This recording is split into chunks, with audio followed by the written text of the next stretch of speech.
E aí, tudo bem? Aqui trabalhamos com concatenação de ideias, não é? Uma fundamentação que seja teórica e crítica, e para isso usamos de textualidade, utilizamos de análise do texto e da ida direto naquele texto para tentarmos compreender melhor o que se passa. Um desses textos é a Apologia de Sócrates. Demonstra o quanto a democracia, quando mal utilizada, pode ser danosa. E não estou fazendo uma difamação da democracia. Viva a democracia, a qual nós temos. Devemos ter democracia. E cada mais vezes, né? Quanto mais democracia, melhor. Só que a democracia deve ser usada com responsabilidade. Senão caímos em um estágio que é um estágio de poluição de mentes. Devemos pensar isso, inclusive com o uso, não é, de imagens aí que se dizem tecnológicas, não é?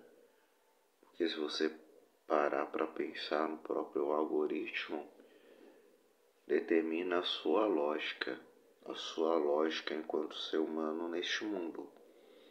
Se você me viu antes, está me vendo, é porque você ou colaborou com isso, ou o algoritmo colaborou com isso. E não que isso determina quem você é, mas isso te atravessa pelo campo da sua subjetividade. Mas aqui não estamos falando de contemporaneidade. Nós estamos falando de um assunto que é clássico, dentro da filosofia clássica. É interessante olhar para esse texto do Platão e ver como que ele desenrola essa escrita. Platão gostaria de ser dramaturgo ao ser jovem. Ele não realizou este desejo, mas encontrou no seu mestre Sócrates uma grande sede de ver. E a sua admiração por teatro faz com que ele escreva os seus textos filosóficos. É uma composição que seja de cunho dramatúrgico. É belíssimo olhar e ver a construção e desencadeamento de ideias, a dialética que vai ocorrendo entre as falas. Anteriormente, no último vídeo, nós vimos ele falar como foi a descoberta dele ser o homem mais sábio da cidade, dito pelo oráculo de Delfos. O oráculo de Delfos se colocou como uma verdadeira revelação diante dos seus olhos, porque não foi exatamente o oráculo de Delfos que fez isso, e sim a sua busca por ver se isso tinha respaldo na realidade. Então ele saiu fazendo perguntas, e viu que não tinha ninguém sábio. Os ditirambos pareciam não muito sábios poetas que eram considerados, porque escreviam histórias como, por exemplo, aquela de um certo carinha que se perde aí em uma ilha e vivem as mais maravilhosas aventuras. Nós estamos falando de filosofia clássica. Nossa, como é gostoso falar de filosofia clássica, de Grécia Antiga. É gostoso demais, porque é ali que acontece um movimento cultural e que faz nascer a filosofia e que se está viva até hoje. Existe uma coisa, uma delas é a sabedoria. O outro é amigo da sabedoria, o amigo da sabedoria, não é? Popularmente conhecido como filósofo, o filósofo.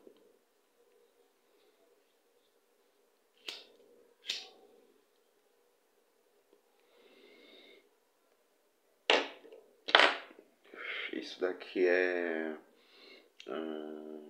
fumo normal, é porque fica mais barato em vez de comprar cigarro. Mas é exatamente isso, não é? A qual fala esse texto. Do oráculo de Delfos, mas ele está em um tribunal. E ele está em um tribunal porque, minha gente, porque o Sócrates fala demais. Ele fala em bancas, né? Começou falando em bancas, depois passou, né? Depois, quando você começou a entrevistar todo mundo, foi juntando um monte de inimigos, não é? Gente poderosa, porque o cara só sabia falar. Falava. Foi tipo um Jesus da Grécia Antiga, quando a gente dá. Quando eu recebi a aula do ensino médio, né, havia essa comparação. Mas enfim, eu acho ela um pouco arriscada demais de ser feita. Também são duas culturas, assim, totalmente diferentes e não devemos misturar as coisas. Mas é engraçado como que esse texto se coloca na linha do tempo, não é? Fala exatamente desse resquício que sobrou. Sócrates foi condenado e ele foi condenado por alguém, né?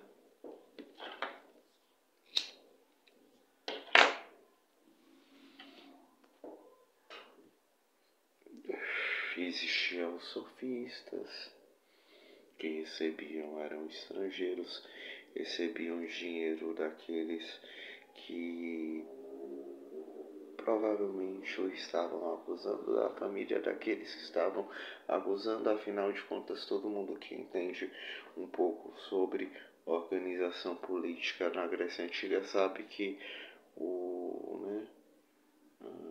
a democracia se organizava de forma diferente e a democracia julga Sócrates.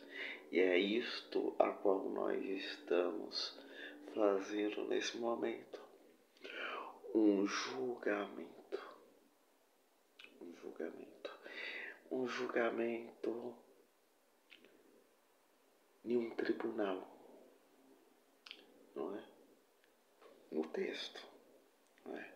Nós estamos diante de um tribunal de democratas julgando o Sócrates. E neste momento ele faz a sua primeira interpelação, porque lá ele se defende das acusações corajosamente, enfrenta todos, peita. Desculpa, mas eu tento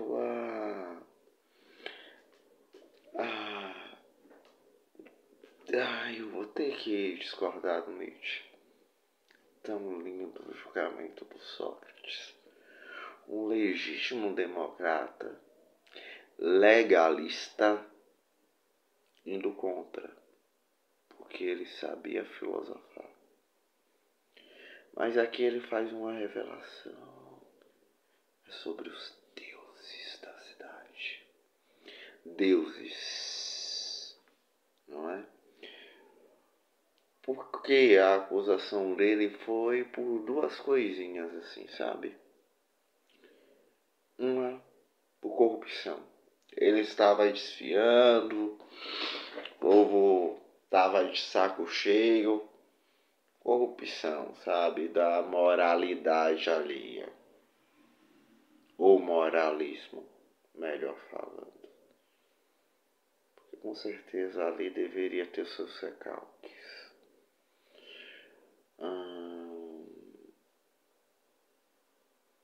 Ou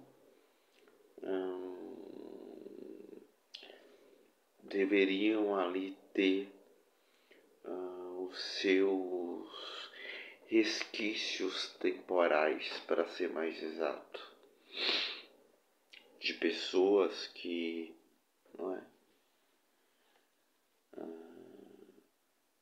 tensionavam. Que democracia é isso? Democracia é o livre exercício da palavra. E se temos livre exercício da palavra, temos o direito de sermos o cidadão, o dono de si mesmo. Desde que você não incorra em práticas absurdas, você com certeza consegue passar de ano na democracia, pelo menos haja vista representativa. Agora aqui, Sócrates, ele não consegue passar. E ele não consegue passar porque ódio. Muito ódio contra Sócrates. Queriam realmente, não é, levar Sócrates a um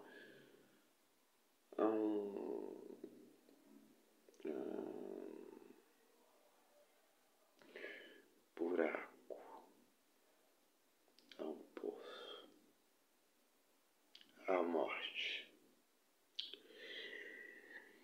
Então, dando continuidade, nós iremos pegar do parágrafo 55 até o parágrafo, se eu não me engano, 76. Parágrafo 55 ao 76.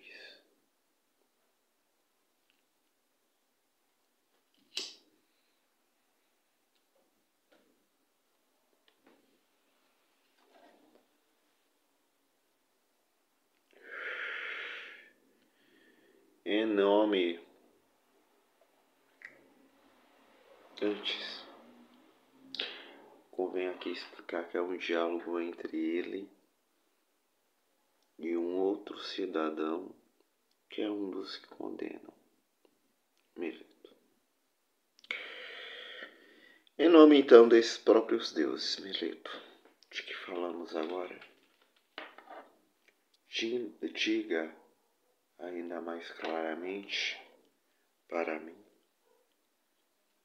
e para estes varões, aponta para o júri, pois eu pessoalmente não sou capaz de compreender se você está dizendo que ensino a crer na existência de alguns deuses, então eu próprio creio na existência de Deus.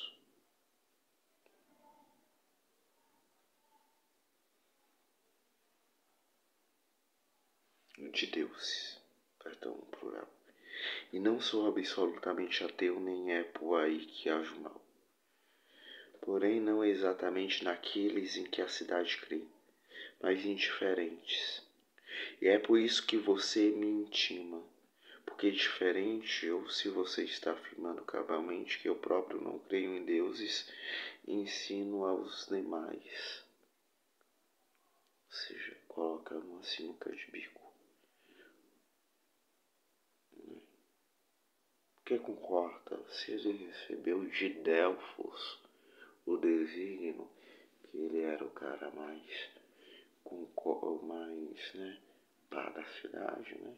Aquele que melhor sabia prescrutar, melhor sabia usar a razão, que nenhum diálogo, nenhuma discussão, nenhuma, não é, entrava numa certa dialética, ele conseguia ganhar o diálogo. conseguia. Ele condenava através do diálogo, condenava. Não precisava de outros resquícios, de subterfúgios para trilhar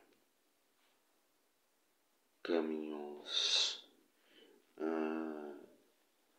diferentes. Ele não precisava utilizar da mentira. Mas uma das suas principais questões era referente à mortalidade. Todos nós morremos. Todos nós. Eu vou morrer. Você também. Isso é bom ou ruim? Isso é natural? Isso é bom ou ruim? Não sei dizer. Eu sei que quero que tanto eu quanto você demore o máximo possível, né? Quem quer, pelo amor de Deus. O mais que fale, ó, tem reencarnação, tal, né? Quem gosta dessas religiões mais espírita, ou talvez uma, né? Ou candomblessista, que trabalha, que pessoalmente é a religião que eu gosto de pensar e sobre o qual eu pesquiso, embora não seja, mas que eu gosto de utilizar muitas vezes simbolismos ou mesmo da religião católica, por ser batizado,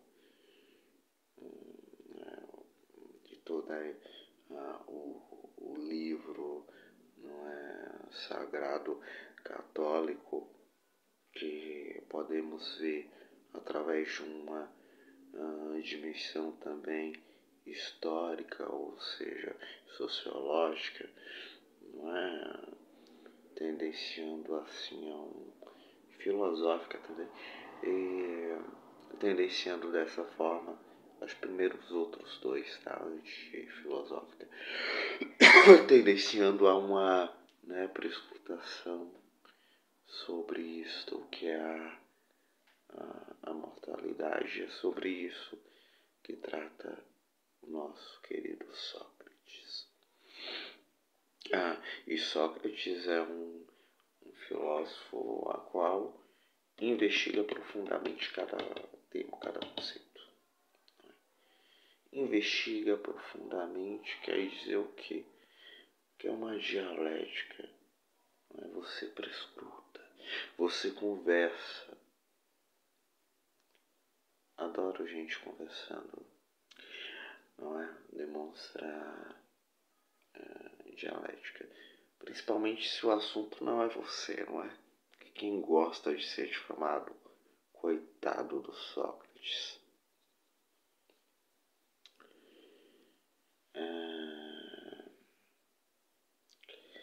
Isto que estou dizendo que você não crê absolutamente em deuses. 56. Ou seja, é isso que estou dizendo, que você não crê absolutamente em deuses. Diz Platão de Mileto. Aí Sócrates, não é que aquele jeitão dele, a qual geralmente os professores de filosofia dizem, pré-explicado não, nossa, acho que essa palavra nem existe. Nem exista. Provavelmente nem exista. Trazido à luz através de anedotas. Né? Admirável Meleto. Com que finalidade você diz isso? Eu não creio então nem que o sol nem que a lua são deuses, como os demais homens? Não, por Zeus, varões jurados. Uma vez que afirma que o sol é pedra e que a lua é terra,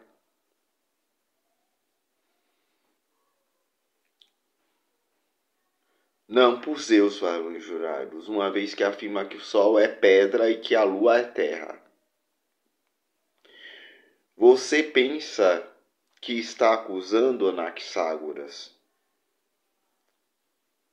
caro Meleto, e despreza assim estes aqui, aponta para o júri, pensando que são tão sem recurso nas letras a ponto de não saberem que os livros de Anaxágoras de Clasômena é que estão cheios desses discursos, não é? O discurso do que o mundo é feito, não é?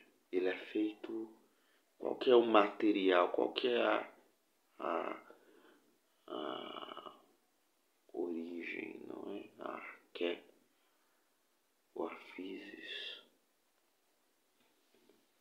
não é? Então, essa comparação, não por Zeus, varões jurados, uma vez que afirma que o sol é pedra e que a lua é terra. Não é? Ou seja, né, ele busca isso. Você pensa que está acusando Anaxágoras, assim, não é? Cheios dos discursos, além do mais, é comigo que vocês aprendem essas coisas. Eles podem comprando-as de vez em quando, não por muito, por uma dracma na orquestra. 78. É do teatro ocasionalmente utilizada para o comércio, ou alguma área específica da ágora com o mesmo nome. Um dracma era um valor baixo para um livro, na verdade um rolo de papiro. É comigo que varões aprendem essas coisas. Eles que podem, comprando-as de vez em quando, não por muito, por um dracma, na orquestra. Ri de Sócrates, caso venha a fingir que são suas, sobretudo sendo elas tão estranhas. Mas então, em nome de Zeus, é isso mesmo que lhe parece? Que não creio na existência de Deus algum?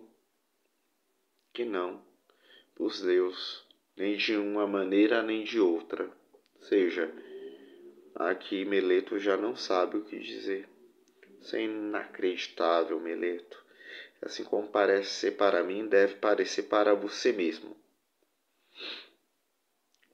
Pois este homem, aponta para Mileto, varões atenienses, me parece ser muito soberbo e insolente. E simplesmente fazer essa denúncia por uma soberba. Será que Sócrates, o sábio, vai perceber que fico me divertindo e entrando em contradições comigo mesmo, ou vou enganar por completo a ele e aos demais ouvintes? Pois me parece que este homem entra em contradição comigo mesmo em sua denúncia. Como se dissesse, Sócrates age mal ao crer em deuses, embora crendo em deuses. Mas é isso de quem você está brincando.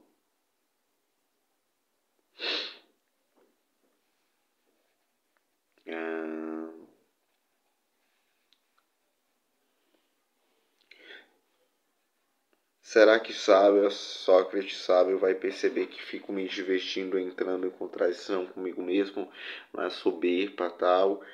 Ele acusa, volta a acusação. Gente, não é qualquer um que está condenando, não, né? Tá falando, ó, você é soberbo, você é insolente. É o Sócrates, o rei da prescrutação naquele momento. Aquele que sabia incomodar, colocar o dedo na ferida, não é? Dar um teste de Examinem então comigo, varões, porque ele me parece falar assim. Você, Meleto, responda-nos, e vocês, conforme lhes pedi no princípio, lembre-se de não fazer tumulto, caso elabore meus discursos da maneira habitual.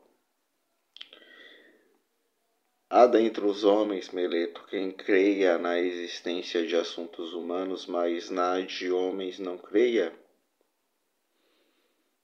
Meleto protesta em voz baixa.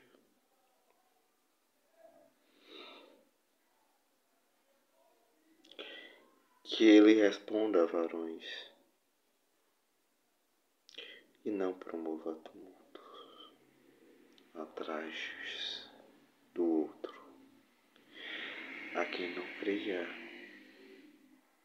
na de cavalos, mas de assuntos de cavalos sim. Ou não creia na existência de flautista, mas na de assuntos de flautista sim. Silêncio. Ou seja, ele já dá uma bronca aqui, né? Aqui é uma exclamação, né? Não falei na entonação correta, ó. Que ele responda a varões e não promova um tumulto atrás do outro. Há quem não creia na de cavalos, mas de assuntos de cavalos sim. Ou não creia na existência de flautista, mas na de assuntos de flautista sim. Né? Tipo, nossa, ele é muito irônico aqui. Puta que pariu, né? Ele é muito irônico. Não há melhor dos homens. Se você não quer responder, falo para você. Para estes outros, aponto para o júri. Mas responda pelo menos ao que decorre disto. Há quem creia na existência de assuntos luminosos, mas de numes não creia? Não há. Que bom que você respondeu, mesmo que a muito custo. Foi avançado por este aqui.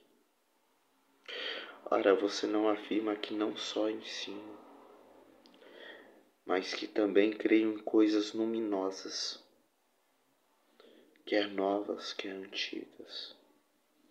Portanto, em coisas luminosas, pelo menos eu creio, de acordo com o seu discurso. A esse respeito, você até jurou no ato de indiciamento. Se creio em coisas luminosas, de certo é muito imperioso que eu creia também em nomes. Não é assim. Imaginem que ele está diante de um júri muito extenso, defendendo isto, não é? Que bom que você me respondeu, mesmo que a muito custo forçado por este aqui, ou seja, ele. Eu creio eu, ora, você não afirma que eu não só ensino, mas também creio em coisas luminosas, que é novas, que é antigas. Portanto, em coisas luminosas, não é pelo menos eu creio em alguma coisa, né? Tipo,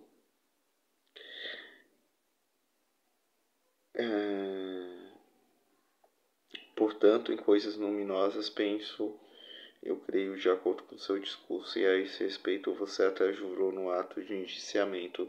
Se creio em coisas luminosas, de certo é muito perigoso que eu creia também em numes, não é assim? Silêncio. Não é aquele momento que ninguém sabe o que disse, porque ninguém entendeu muito bem a parada, entendeu? Todo mundo fica, ou não é aquele momento, fica, né, por tanta coisa. Eu fico pensando assim, isso sendo teatralizado deve ser muito bom, né? Eu acho que isso acontece na vida, né? Você vê um TV Senado, Enfim, as pessoas que estão lá, infelizmente, não têm a mesma categoria argumentativa e prescritativa de Sócrates. Tanto é que Sócrates vai marcar a história da filosofia sem falar mais absoluta, sem escrever absolutamente nada, né? Enquanto outros que tanto tiveram, mas escreveram, mas tiveram atitudes erradas durante a vida. Tipo Heidegger.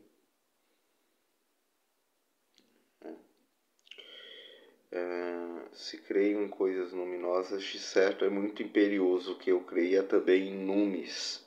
Não é assim? Mas aí né?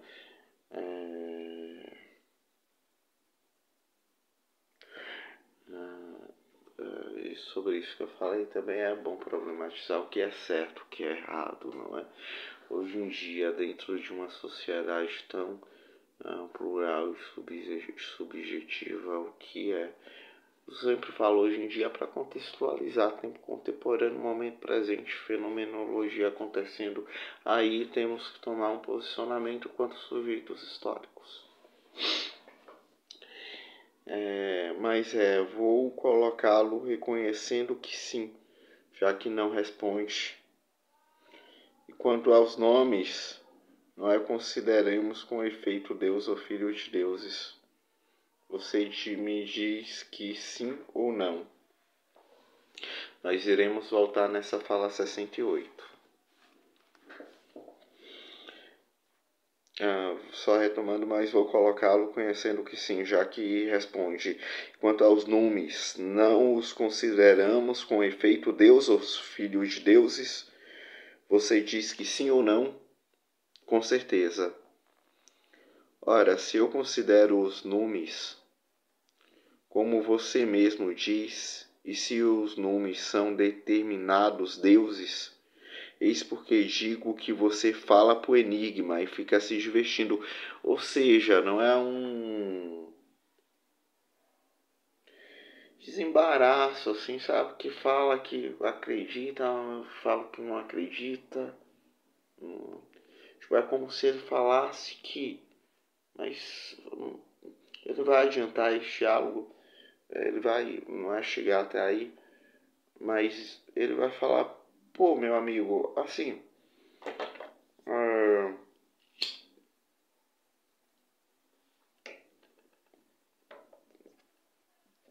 Você mesmo está dando a resposta se eu acredito ou não acredito, entendeu?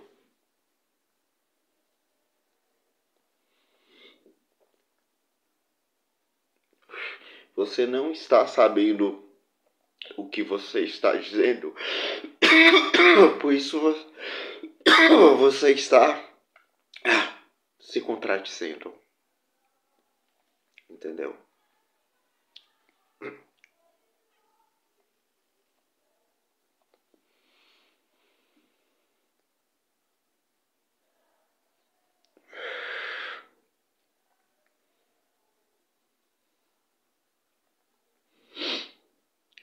Ora, se eu considero os números, como você mesmo diz, seus números são determinados deuses, eis porque digo que você fala pro enigma. Fica se divertindo. Ao passo, afirma que eu, embora não considere os deuses, volto a considerar por sua vez os deuses, já que os números, pelo menos eu considero.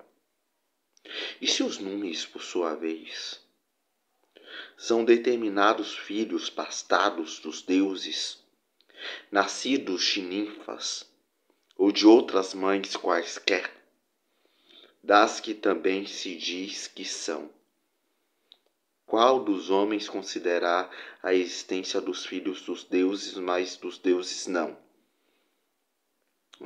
E se os números... Peraí, que falta entendimento também por minha parte. Porque eu li faz uma semana, mais ou menos. E se os números, por sua vez, são determinados filhos bastardos dos deuses, nascidos de ninfas ou de outras mães quaisquer, das que também se diz que são. Qual dos homens, considerando a existência dos filhos dos deuses, mas dos deuses não? Né? Seria igualmente estranho se considerasse a existência dos filhos dos cavalos, os mesmos dos jumentos, ou os semi-jumentos, mas não os de cavalo e dos jumentos. O fato meleto é que não há como não ser para nos pôr à prova que você fez esta denúncia. Ou então porque você estava em aporia quando a verdadeira má ação pela qual me intimidaria, mas que você possa convencer algum dos homens, mesmo que tenha pouco bom senso,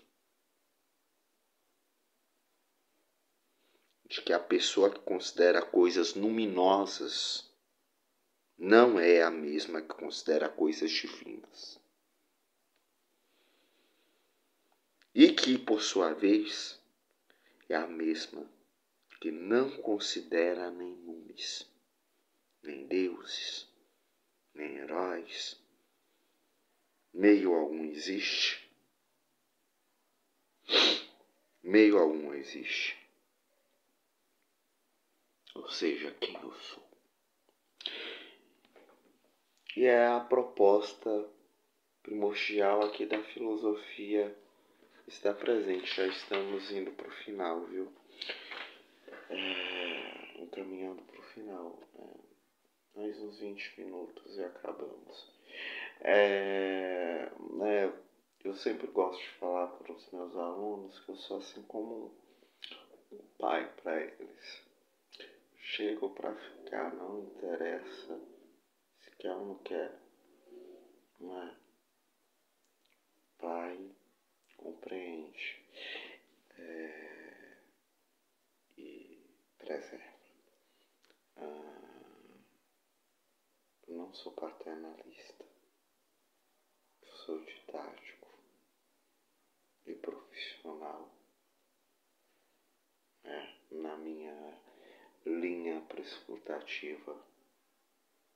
E quando a gente fala aqui, a gente fala sobre um texto, discorre sobre um tribunal que está acontecendo. Eu sempre gosto de falar que a filosofia é o tribunal da razão, o tribunal daqueles que discutem, de quem tem palavra e quem pode usar a palavra. Ponto.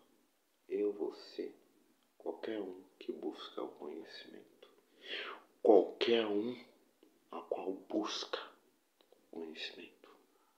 Isso é intangível e inegável. Não deve se descartar ninguém, porque todas as pessoas devem serem valorizadas. Na arte democrática, não é? Na arte do livre prescrutar. Ainda que esta democracia seja representativa, nós utilizamos da prática da cidadania. O que o Sócrates estava fazendo se não ser cidadão? Não sei. Não sei o que o Sócrates estava sendo, além de ser um puro e simples cidadão. Cidadão. Cidadão é aquele que prescruta, é aquele que questiona, é aquele que tenta chegar a determinadas perguntas. Mas Sócrates era muito mais que isso. Era um filósofo. Ele fazia perguntas sobre a mortalidade ou imortalidade da alma, por que não? É necessário fazer perguntas, questionar,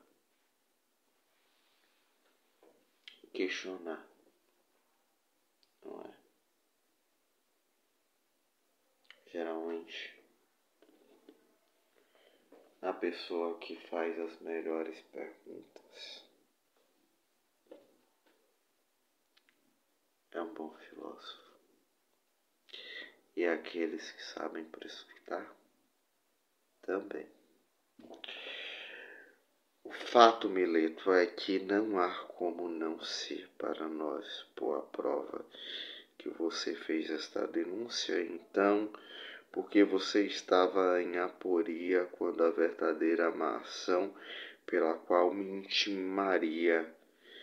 Mas, para que você possa convencer alguns dos homens, mesmo que tenha bom senso, já que a pessoa que considera coisas luminosas não é a mesma que considera coisas divinas, e por sua vez é a mesma que não considera nem nomes, nem deuses, nem heróis, meio algum existe.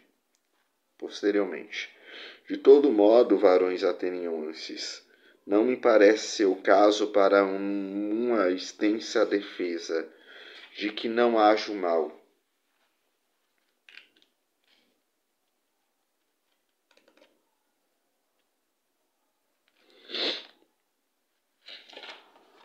Como diz a denúncia de Meleto. Isto mesmo já é suficiente, mas aquilo que eu dizia anteriormente, contra mim surgia muito ódio e junto a muito. Fique sabendo que é verdade, isso me condenará, se é que vai mesmo me condenar, não é Meleto nem Anito, mas a calúnia e a inveja de muitos, coisa que há muitos varões belos e bons têm condenado e ainda vai, penso eu, condenar, não há perigo algum de que pare em mim. Eu, quando eu estava lendo aqui, né, questão de ódio, não é? Discurso de ódio, e eu fiz alguns vídeos, mas uma outra rede a qual eu tenho, outras duas, sobre Spinoza e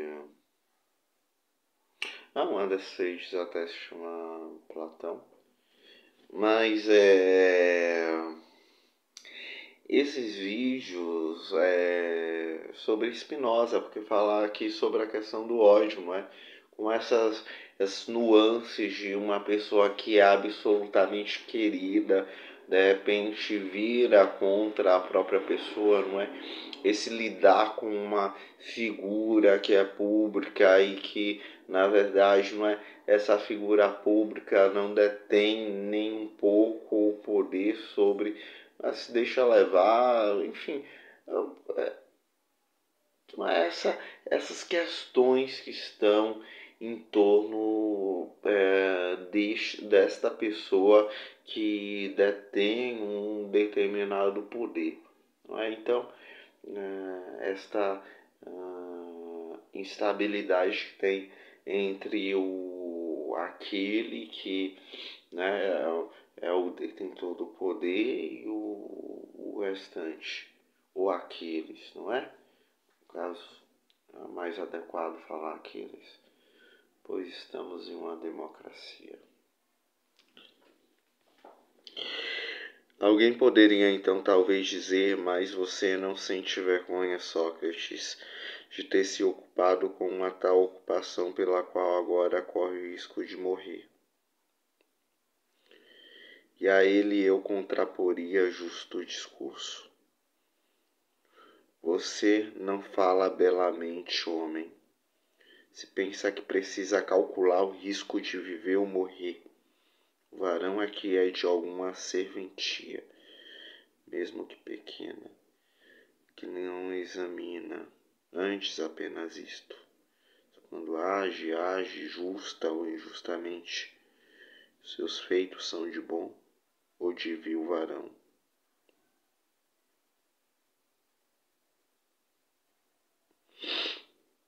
Ou seja, não é? Ele se ocupou sobre algumas questões e naquele determinado momento, não é? Ele é um adiantamento de futuras questões. poderia morrer por aquilo. Né? Será? Não seria vil? Não seria burro, ignóbil morrer por uma questão que não depende de você? Ou não é falar de cálculo, né? Se calcular. Você não fala belamente, homem, se pensa que precisa calcular o risco de viver ou morrer. Varão é que é de alguma serventia, mesmo que pequena, e que não examina antes apenas isto. Se quando age, age justa ou injustamente, se os feitos são de bom ou de vil varão. Pois banais seriam ao mesmo pelo seu discurso quando os semideuses em Troia morreram, especialmente o filho de Testes, o qual, frente a ter de suportar algo vergonhoso, desprezou a tal ponto o risco, que no momento em que a mãe disse a ele, ansioso por matar Heitor, sendo ela uma deusa, mais ou menos assim pensou eu, filho, se você vingar o assassinato do companheiro Patroco e matar Heitor, você mesmo vai morrer.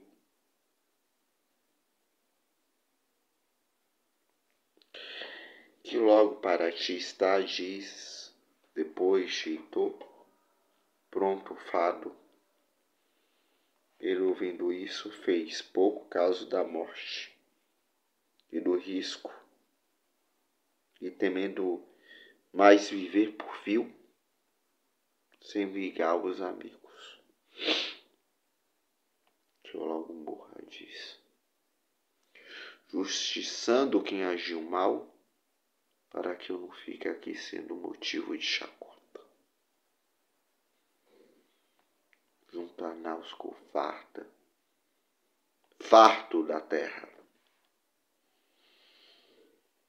que tem 2 notas. Sócrates sublinha o fato de ser uma deusa que fez um anúncio àqueles parentes que suas palavras fatalmente se cumpria.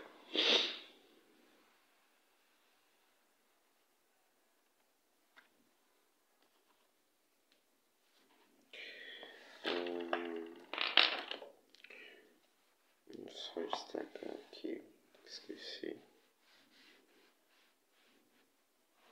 Suas palavras se cumpriam, não é? Ou seja, não deu uma querição, se você fizer isso, você morre.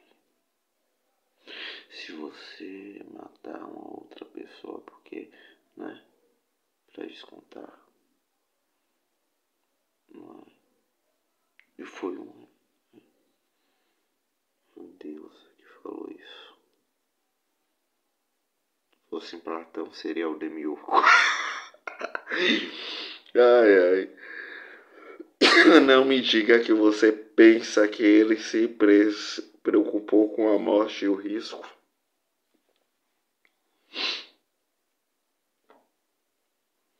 Não me diga que você pensa que ele se preocupou com a morte ou o risco.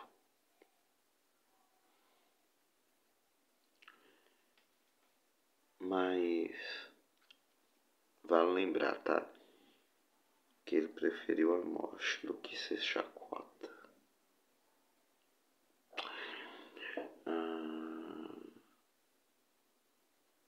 Mas obviamente nós iremos problematizar isso.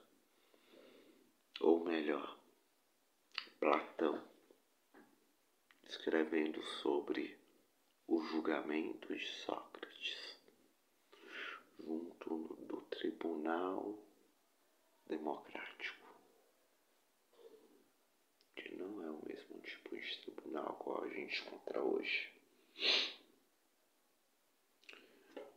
Os gregos se organizavam de forma diferente para puxar para o tempo a qual eles viveram. Não é? Vamos relembrar isso. Pois na verdade, varões atenienses, assim é. no lugar onde nós nos posicionamos. Por considerar o melhor, somos pelo comandante posicionados.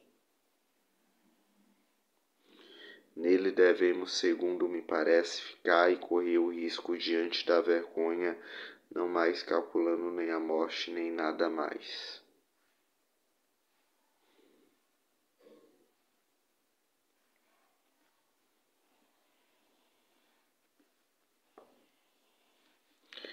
Eu mesmo agiria terrivelmente, varões atenienses, tendo antes ficado como qualquer outro no lugar onde me posicionavam, quando os comandantes que vocês mesmos escolhem para comandar, a mim me posiciono tanto em Potideia, quanto em Anfípolis e no Délio, tendo corrido o risco de morrer agora, ao contrário, com Deus, me posicionar conforme pensei e supus, que devo viver filosofando e inspecionando a mim mesmo e a outros, abandonasse meu posto temendo a morte, ou qualquer outro acontecimento.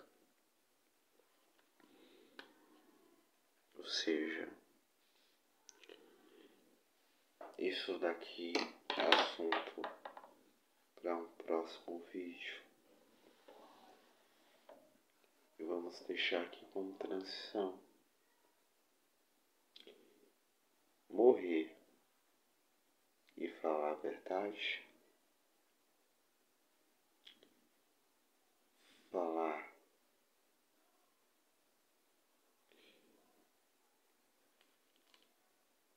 a verdade não é pagar o preço por aquilo. Não falar nada, não ter nenhuma consequência.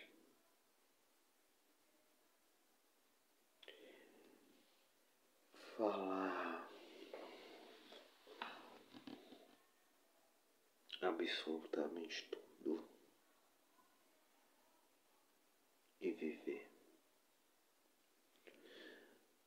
São questões pertinentes. E quando ele diz aqui, né?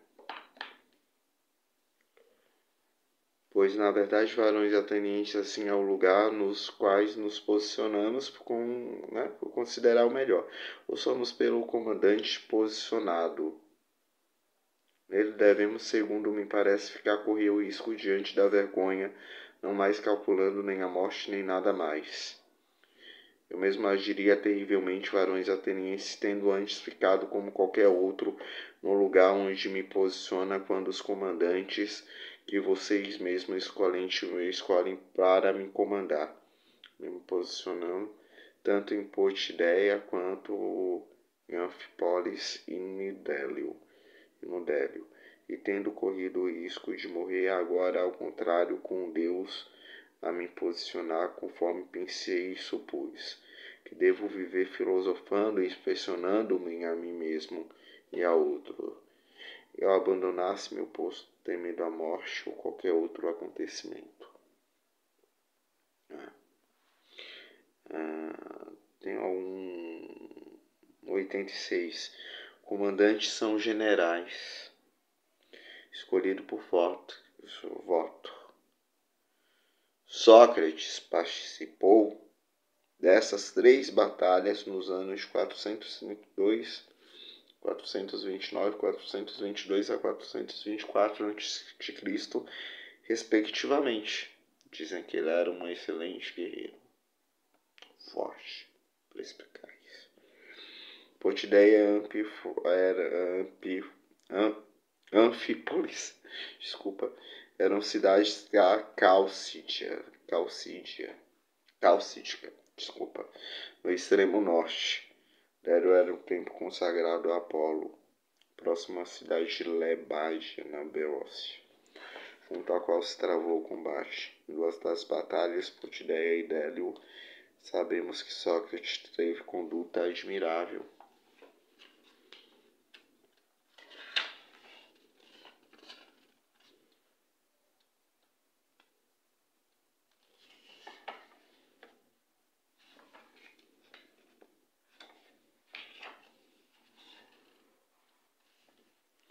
teve um parágrafo que eu falei que ia voltar até o final dessa análise,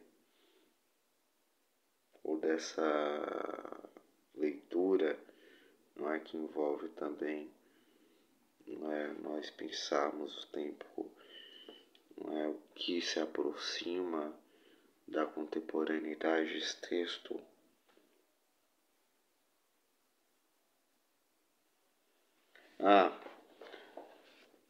Ora, você não afirma que não só ensino, mas que também creio em coisas luminosas, quer novas, quer antigas.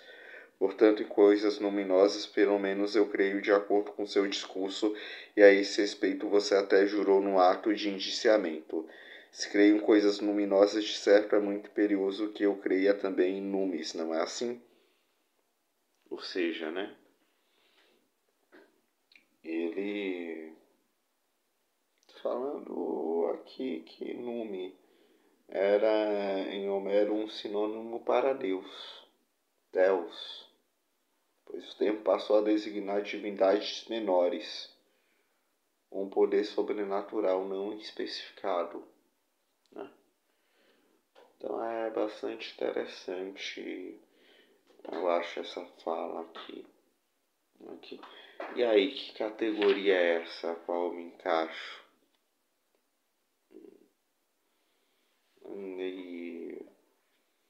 E aí ele vai para essa parte a qual morrer ou viver, não é? Morrer ou viver.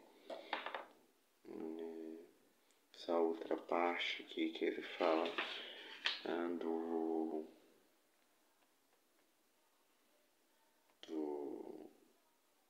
da morte, né? Destroia,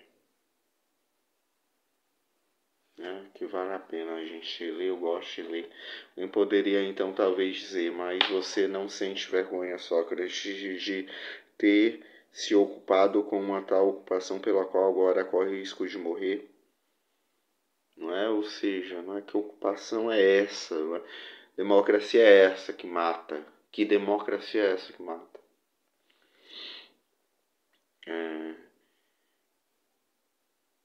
Você não fala belamente, homem, se pensa que precisa calcular o risco de viver ou morrer o varão que é de alguma serventia, mesmo que pequena, e que não examina antes apenas isto, se quando age, justa ou injustamente, se os feitos são bom e vil o varão. Pois banais seriam, ao menos pelo seu discurso contra os semideus em Troia, morreram, especialmente o filho de Testes, o qual, frente a ter suportar algo vergonhoso, desprezou a tal ponto o risco, especialmente o filho de Testes, né? O qual, frente a ter suportar algo vergonhoso, desprezou a tal ponto o risco, que no momento em que a mãe disse a ele, ansioso por matar Heitor, sendo ela uma deusa, mais ou menos assim pensou eu. Filho, se você vingar o assassinato do companheiro Petroco, matar Heitor, você mesmo vai morrer.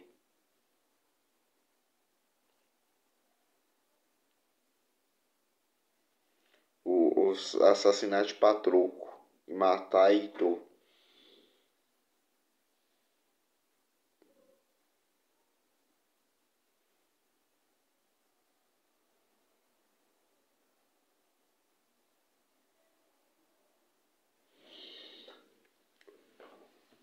Que logo para ti está diz, depois Heitor pronto o fado. Ou seja, né? Precisamos pensar melhor sobre essas falas.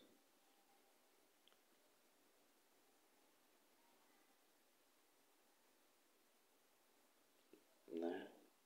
Que indivíduo é esse capaz de se jogar na própria morte? Não é? Que vergonha é essa que perpassa capaz de não superar uma dificuldade social e ou não, né? No caso, mas ficar sem uma resolução daquilo, né, seria algo muito sério, ou seja, né, é um texto aí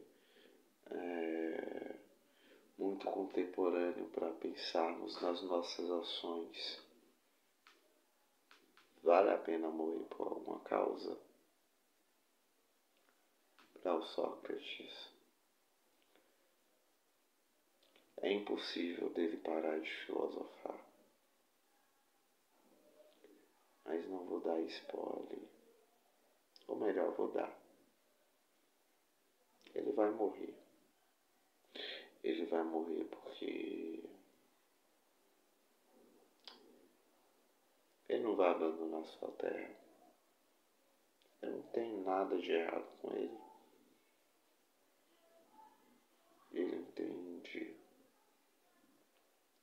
ou pelo menos não entende, ou não custa entender, ou apenas pergunta sobre a morte. Isso não o assusta. Isso joga ele para a morte?